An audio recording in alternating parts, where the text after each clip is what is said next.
Alright, still going through this. I think it's gonna take me all day, cause I gotta do like 30 of them. We partnered with what is it called? With Legion Beats and Anno Domini the producers on like it's like an affiliate thing. So I gotta send them my little pack. Um, yeah, I mean these dudes are like they done sold so much, so we're real excited about this. But no, I'm just going through these. I can't sit on here all day and do this because I'm gonna be on here all day. But I have to basically all the ones that I'm doing I did like last year or prior to that, so none of the new ones. Um, and so I have to check the mixes on them, and then like export like the stems and stuff. I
gotta compress them.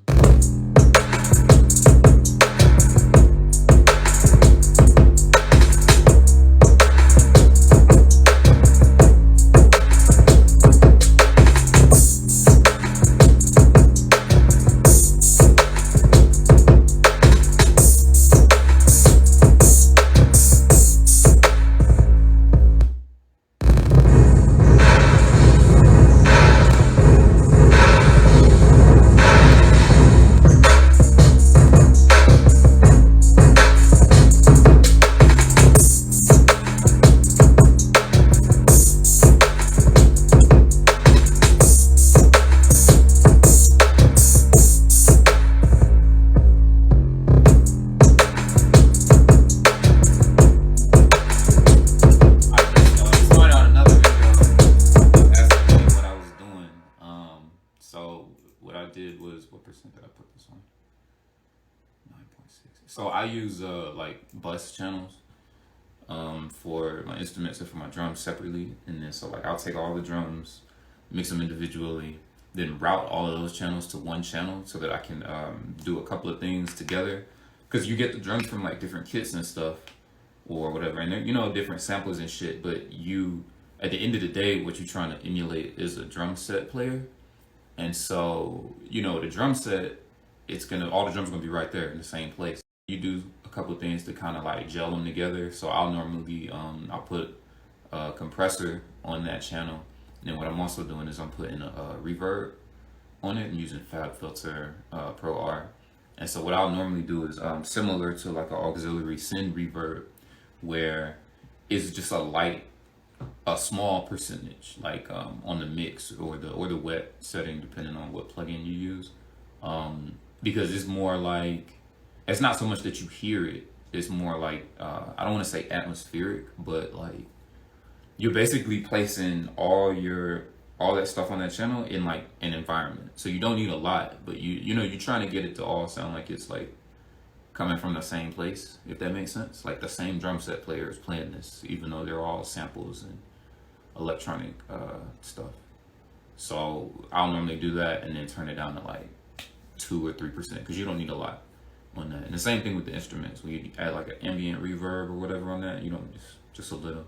But I mean, it depends on the song because like I have thinking about using the this reverb on this snare or whether or not to go back to the drier one that I had. And if I do, I want a little more reverb on all the drums because then that'll help gel them together and have that one not stand out as much. Alternatively, I could turn down the reverb on that, but I like the character that gives. Yeah, I'm getting too fucking technical.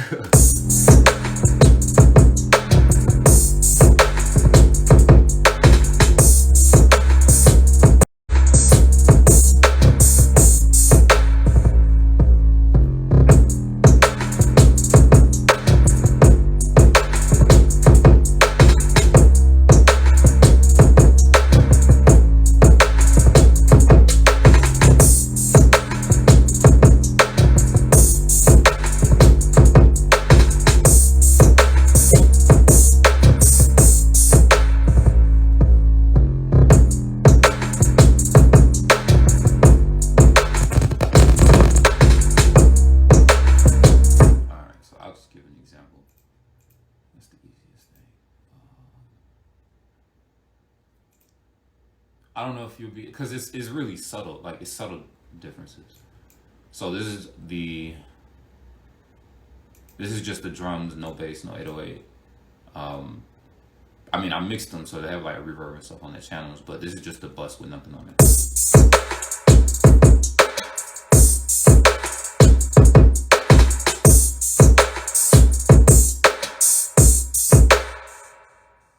All right, and then so I compress them together and then like make my little adjustments or whatever, and so this is the drums with a compressor.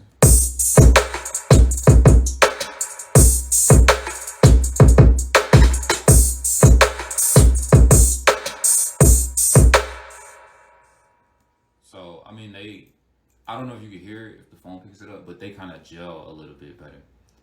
So the next thing that I add is reverb. Delete this one because I'm going to show you the Pro R, and I'm using Fab Filter for all of these. So the drum reverbs that I normally go between, they're all under small. So drum room, tight fat drum studio or drum wood room. I like drum wood room a lot, but I think for this, it's probably tight fat will be the best. And then when it turns on, it's at 100%. So it's a lot. It's going like, and it's not gonna sound good at first because, like I said, this is for like ambience. So not really a lot.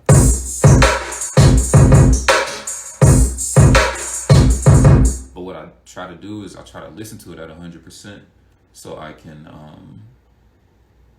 so I can hear what it'll be, even before turning it down, because the character of it is different. So that's the first one. That's the second one.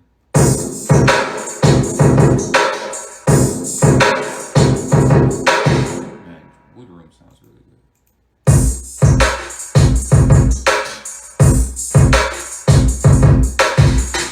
I think that first one fits best with the tonality of the drum. So it's at 100%, like I said. I'll turn it down.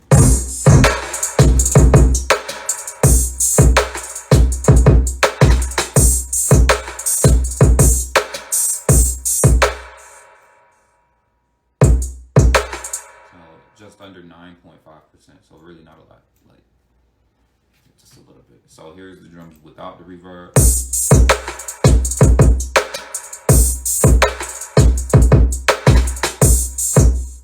Here's the drums with the reverb.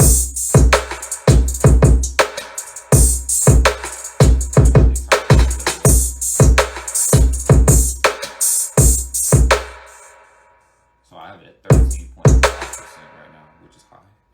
Or high for what I normally do. But I think it'll work out okay. And then I'm gonna EQ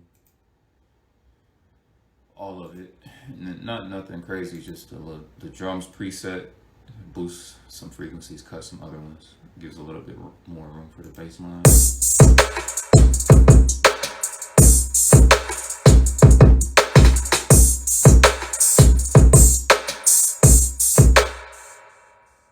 And that's the drums, the bus channel for the drums. See how it sounds like the 808.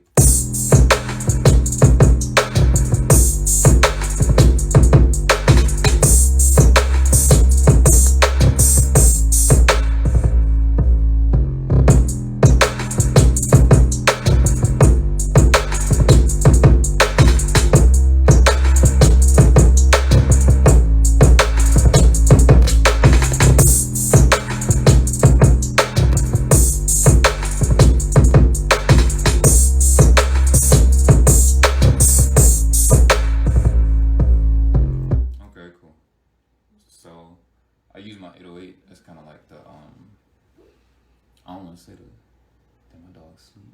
How she sleep through this? She be barking in her dreams, chasing shit. I be seeing a little pause. Anyway, yeah, the 808 is kind of like the linchpin. So like I'll mix the instruments with the 808 because it's the root, like it's the bass instrument or whatever.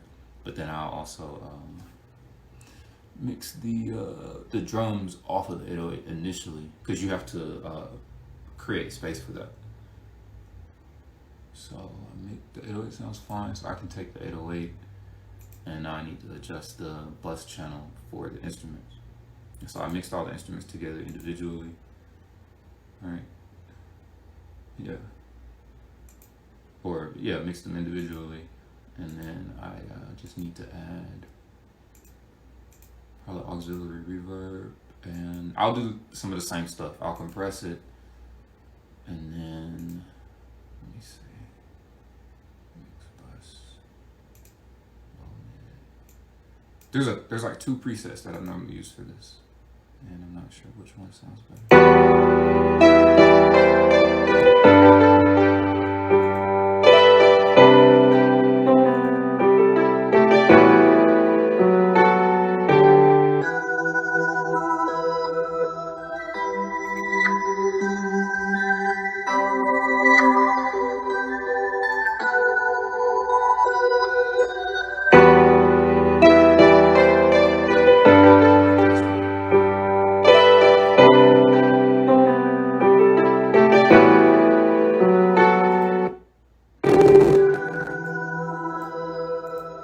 It's the same like principle, so I'll add like an ambient reverb and then just turn it way down.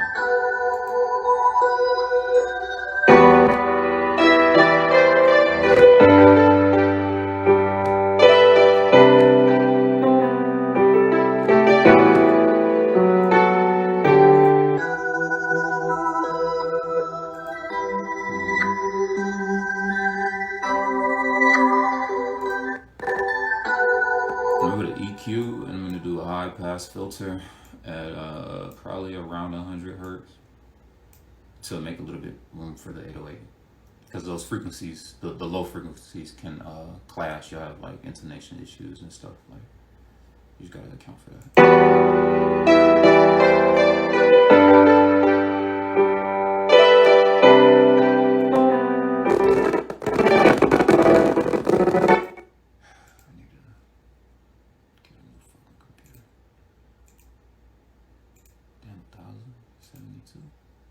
That shit been fucking up.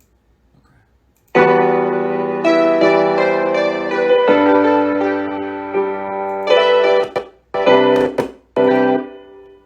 I guess I'll start doing like video editing shit and then just put me in the corner so you can see what I'm doing on the screen. I'm still adjusting the frequency on these on the high pass filter. So I'm trying to cut these lows out.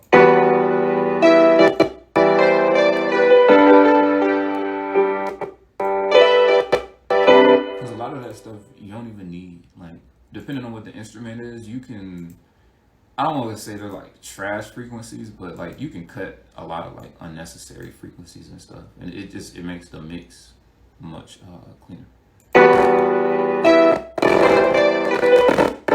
if my shit starts fucking up. God damn. I'm gonna turn this off if it keeps doing this. Okay, the buffer length is all the way.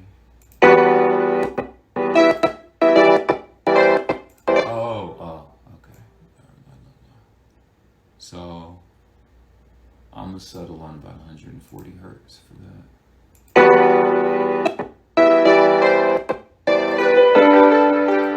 I need to set. My shit is really. I'm having to do some stuff just to like get through some shit. I gotta go to like the task manager, pull up the FL Studio process, set the priority of it to real time on the PC, so to allocate the correct amount of resources for me to use it. Because I'm watching, I got a CPU monitor graph right here, and it's been like spiking and shit. So it's just, man, and I got a good amount of RAM in there. So because I upgraded it, I added some shortly after I bought it. So I guess just about that time.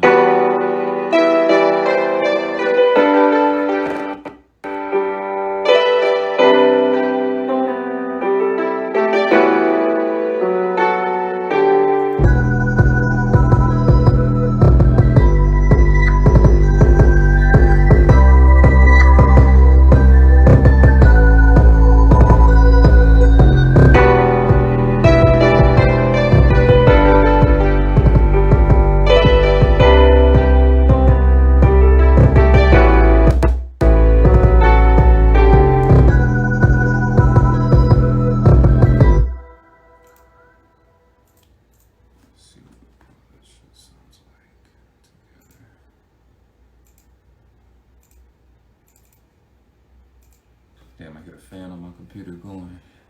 Shit probably.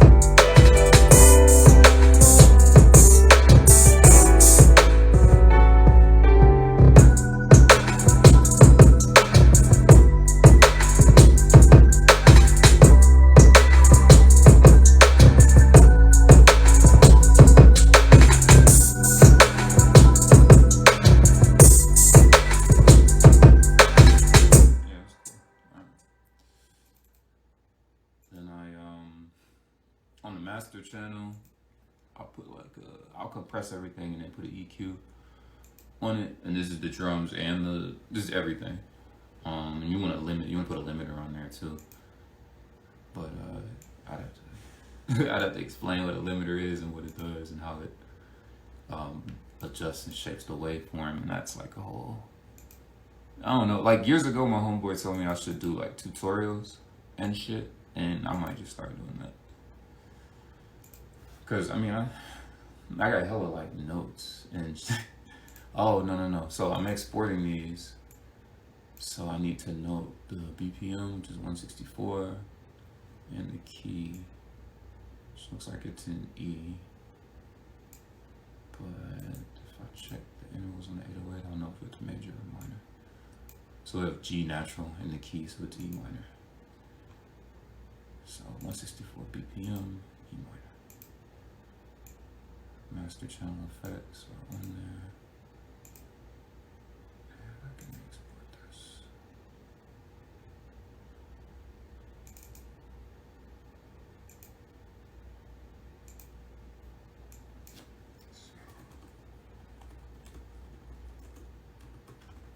I think this is the third one that I've exported. 164 beats per minute. And what did I say, E minor?